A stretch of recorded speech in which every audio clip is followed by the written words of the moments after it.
Assalamualaikum warahmatullahi wabarakatuh.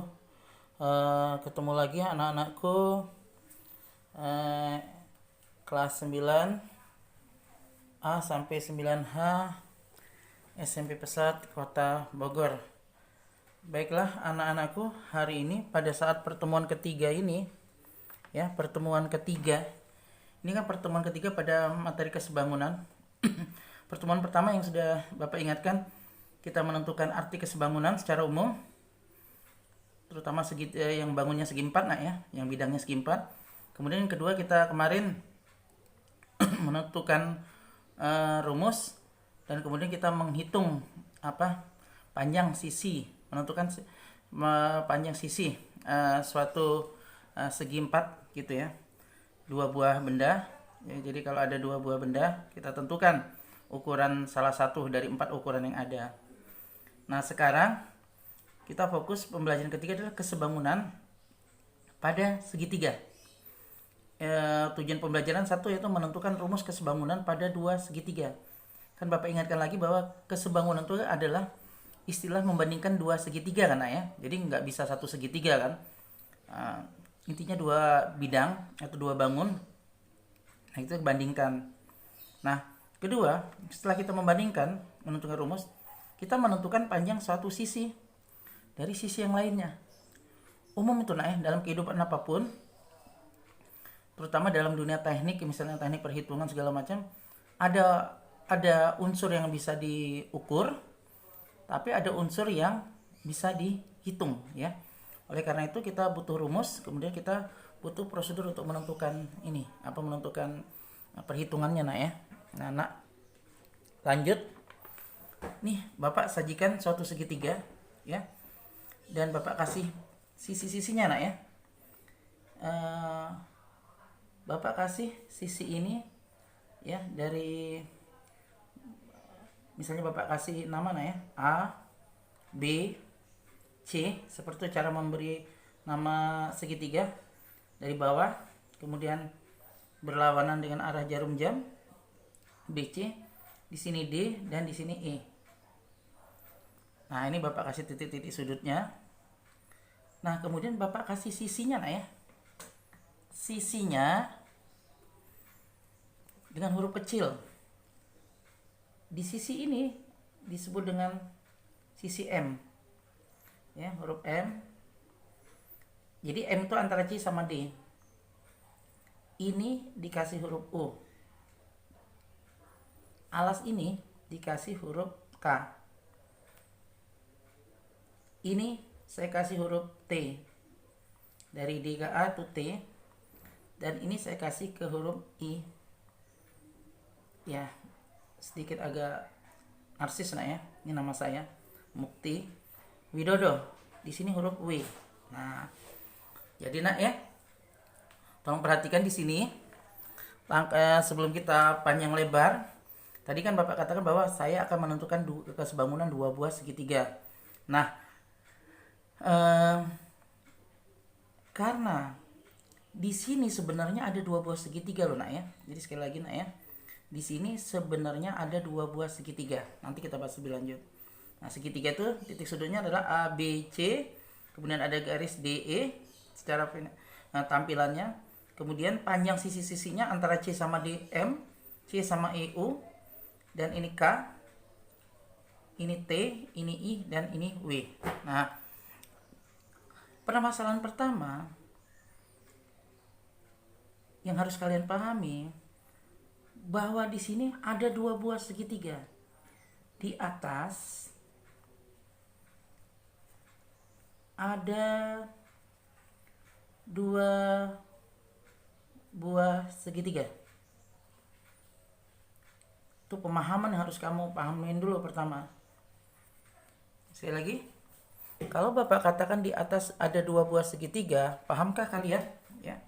Jadi, yang ini sebenarnya adalah dua segitiga. Nah, Bapak tunjukkan kayak gini nak. Ini kan sebenarnya, ini Bapak sudah potong-potong kan. Ini kan, nih awalnya kayak gini nak. Tanpa ada soal garis. Nah, nih gambarnya ya, seperti ini Bapak tutup. Nah, ya, jelas nak? kalau kita lihat, kalau Bapak geser ini nak ya. Nah, Bapak geser ke sini. Kan sebenarnya ini yang gambarnya adalah yang sebelah kiri ya.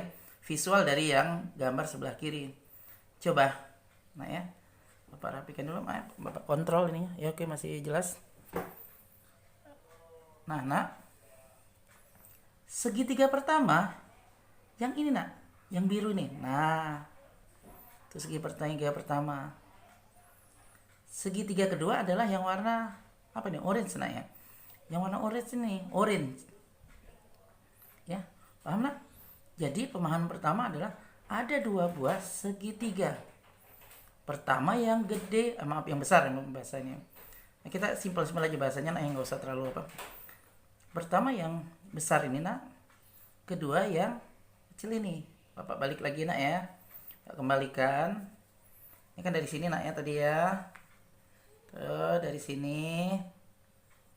Nah, ada garis tadi. Nah, Bapak geser ke sini. Nah, ini ada dua buah segitiga.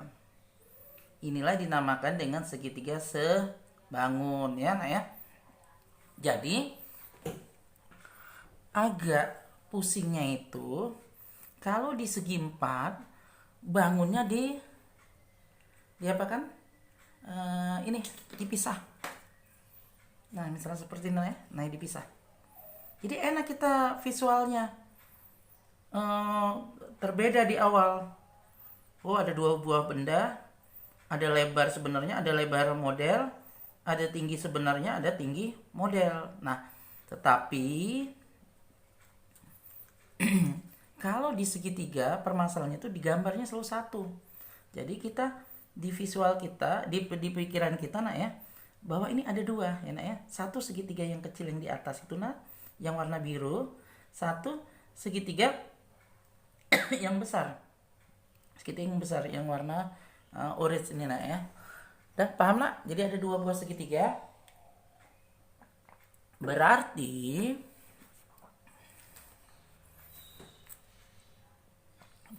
nak Bapak luruskan dulu ya, maaf ini apa? Takut nggak pas. Nah, berarti segitiga pertama, ini Bapak ulang lagi ya. Segitiga pertama, nah kan ada dua segitiga tadi ya. Segitiga pertama adalah yang warna biru ini nak ya. Yang warna biru ini, yuk kita tentukan apa ininya. Titik sudutnya, berarti ini D, ini E, ini C. Tuh segitiga yang pertama. Segitiga yang pertama ya. Segitiga yang pertama. Maaf Bapak singkat aja. Nah, yang kedua adalah yang gede ini. Itu apa? Titik sudutnya A dari sini, B dan apa nak? C. Nah, ya. Paham nak? Dia ada dua buah segitiga. Nah, sekarang kita menentukan sisinya nak. Kita tentukan sisinya. Ayo, yang DE apa nak? DE ambil dari sini. Berarti ini K ya. Yang ini apa nak? M. Dari sini ke sini.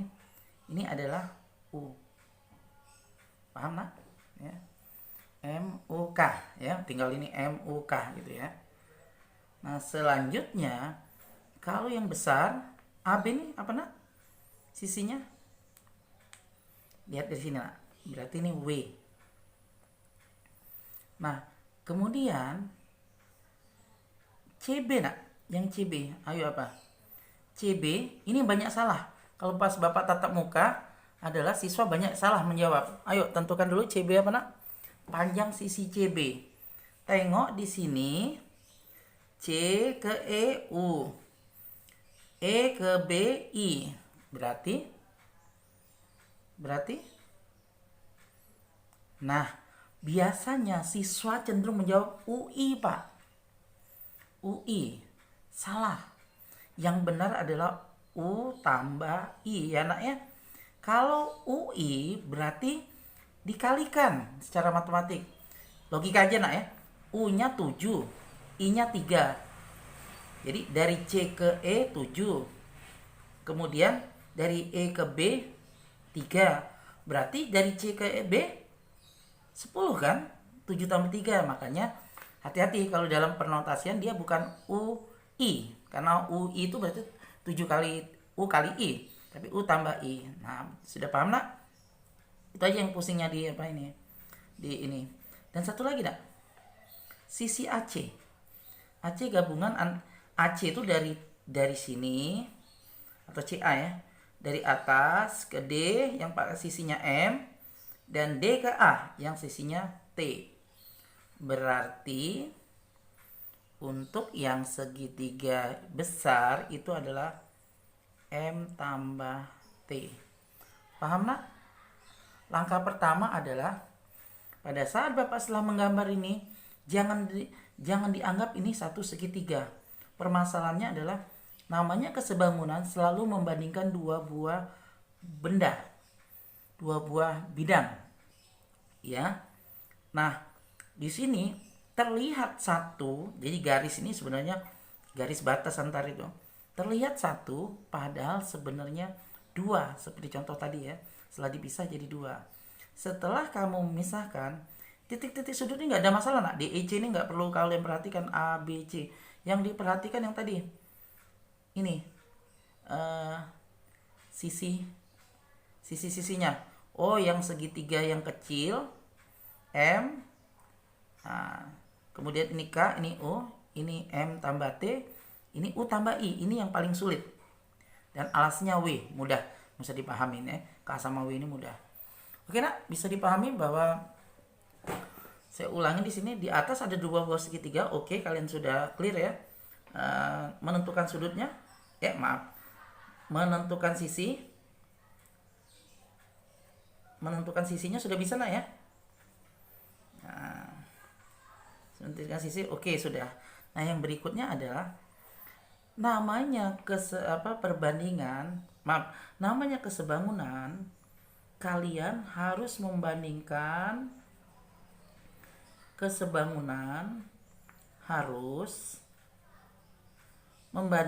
atau mencari sisi yang bersesuaian.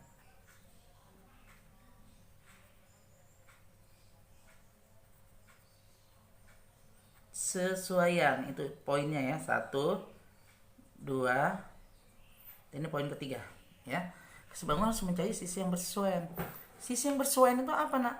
Nah, coba kita lihat nak ya. Langsung namanya sisi yang bersesuaian itu adalah, kalau yang paling mudah ya, kalau alas segitiga yang satu, Bapak singkat, nah ini cara nulisnya nggak bener ya. Segitiga yang satu harus dibandingkan dengan alas segitiga yang dua. Paham? Nah ya, alas segitiga yang satu, kurang naik ke atas ya. Alas segitiga yang satu harus dibandingkan dengan alas segitiga yang dua. Paham nak? Nih ya. Bapak lanjut ke atas aja ya, karena posisinya kurang enak nih. Ya, ya. Nah, selanjutnya Bapak lanjutkan sini. Oke. Bapak pindah ke sini ya, yang ini hitam ini ya. Bapak membandingkan kalau alas segitiga ya. Alas segitiga yang satu harus dengan alas segitiga yang dua alas segitiga yang satu, maaf ini Bapak tulis benar nah ya, 31 dengan alas segitiga 2.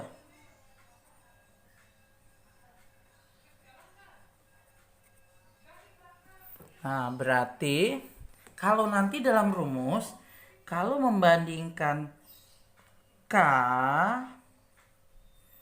harus dengan tanda sesuaian ya. K dengan apa nak? Alas segitiga 1 harus dengan alas segitiga yang besarnya, atau yang kecil dengan besar, terus 1 sama 2. Berarti kalau K harus membandingkan dengan W ya, paham nak ya? Jadi kalau K harus dibandingkan dengan W. Jadi kalau membuat rumus nanti K per W gitu misalnya gitu ya. Nah, yang kedua, kaki. Nah, kan sebenarnya segitiga itu namanya ini alas, ini kaki. Semuanya disebut sisi ya. Ada 3 sisi, ada sisi alas, ada kaki.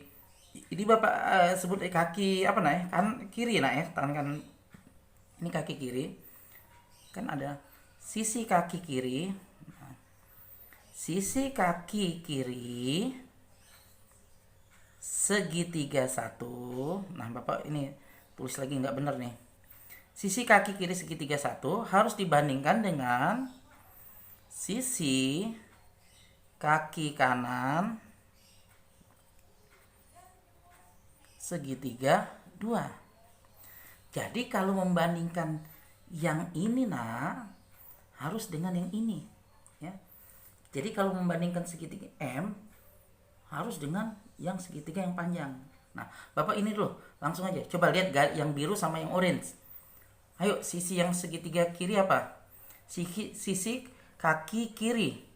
Kaki kiri ini kan M ya.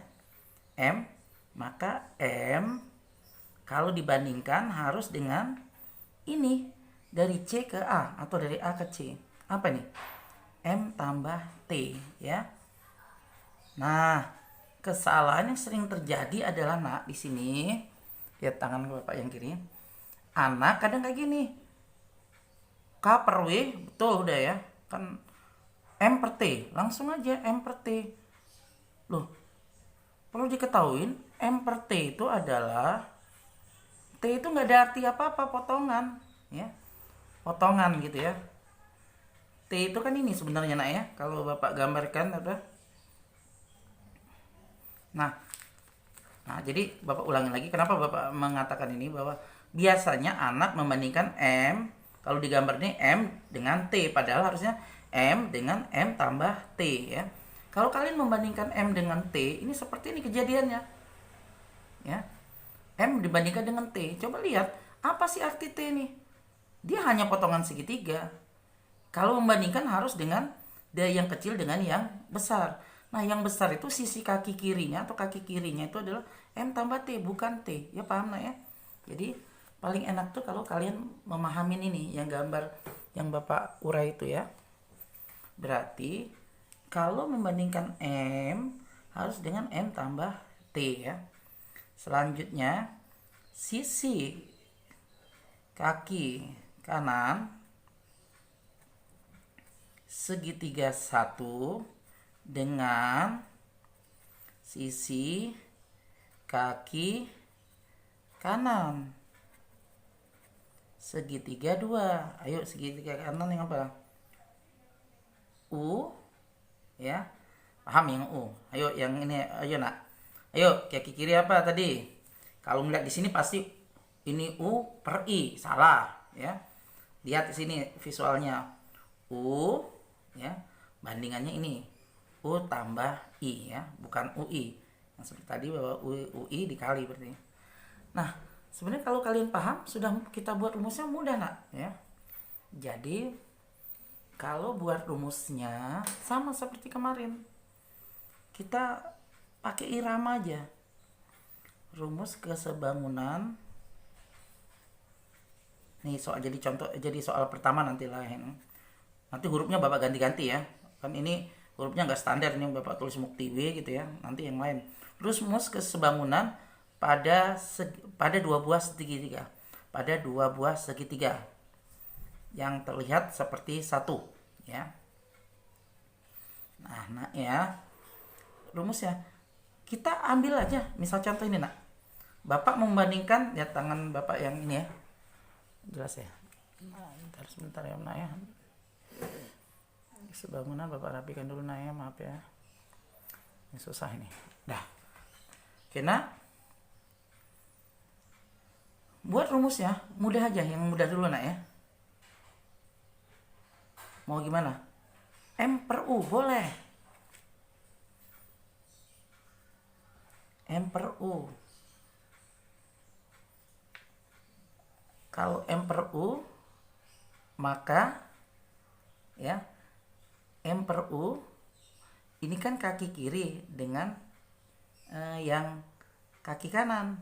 Ya berarti Ini sama dengan MT tambah UI, ya. M tambah T per U tambah I. Paham nak? Ya. Jadi kita boleh membandingkan antara segitiga ya. Jadi kalau dari sini ke sini, maka ini juga dari sini ke sini. Nah, coba tadi kan kita dalam satu segitiga ya. Dalam satu segitiga M per U, ya, M per U, maka karena kaki kiri dan kaki kanan segitiga satu, maka ini juga sama. Ini nadanya iramanya MU MT per UI. Paham nak? Ya. Lanjut yang kedua. Ini rumusnya banyak nih nak ya. Coba kalau Bapak M per K. Ayo. Bapak tunda sebentar atau yang lain jawab nak ya. M per K. Coba beberapa saat ya. Sama dengan kalau M per K, ya Bapak jawab sekarang. Kaki kiri dengan alas, maka ini juga harus kaki kiri dengan alas. Ya. Kaki kiri segitiga satu dengan alas segitiga satu, maka harus dengan kaki kiri segitiga satu dengan alas segitiga satu. Maaf ini tergeser dan ya. Berarti kalau M per K, maka M plus T per W ya. M plus T per W. Nah, terus mana lagi? Saya mau dari satu segitiga dulu ya, masih. Bapak mau membandingkan alas dengan kaki kanan, K per U. K per U. Ayo nak lanjutkan nak. Kalau K per U, lihat nadanya ya. Coba tebak dulu nak yang lain. K per U berarti alas per kaki kanan ya. Maka sama, pindah ke sini. Di bawah ke atas ini W per U tambah I. Paham nak? Nah, ini kalau kita membandingkan segitiga ya. Nah, ini bisa dibalik-balik ya. Kalau M per U sama dengan M tambah T tambah sama kalau M per U sama dengan M plus T tambah per U tambah I, belibet ngomongnya ya. Dibalik nanti kayak gitu, U per M boleh. Berarti U tambah I per M tambah T. M per K sama dengan M tambah T per W ya. Kalau mau K per M, ya boleh K per M sama dengan W per M tambah T. Jangan ragu, pokoknya seirama aja gitu ya. K per U dari bawah ke atas sama dengan W per UI, W per U tambah I. Kalau dibalik U per K, boleh U tambah I per W ya. Tinggal dibalik aja ya. Ini rumus 3 ini jadi 6. Oh, seenak itu aja kan. Ini per ini sama dengan ini per ini. Ini per ini per ini. Nah, ini kalau dalam satu segitiga kita jawabnya kan dalam satu segitiga. Dalam satu segitiga mulainya ya.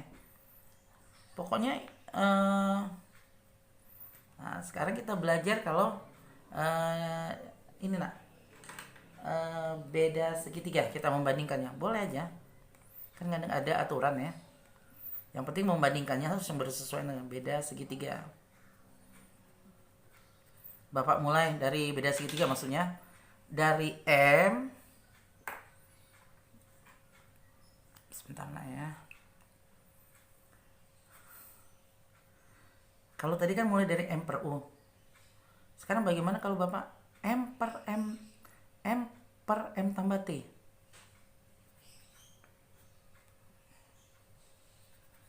Boleh nak? Boleh nak ya. Karena kita membandingkannya sesuai M per M tambah T. Boleh. Ya. Jadi kaki kiri segitiga satu atau kecil dengan kaki kiri segitiga besar. Berarti pembandingnya mau apa? M per MT. Ya terserah mau kemana. Kalau mau U boleh. Berarti M per M tambah T berarti U per U tambah I.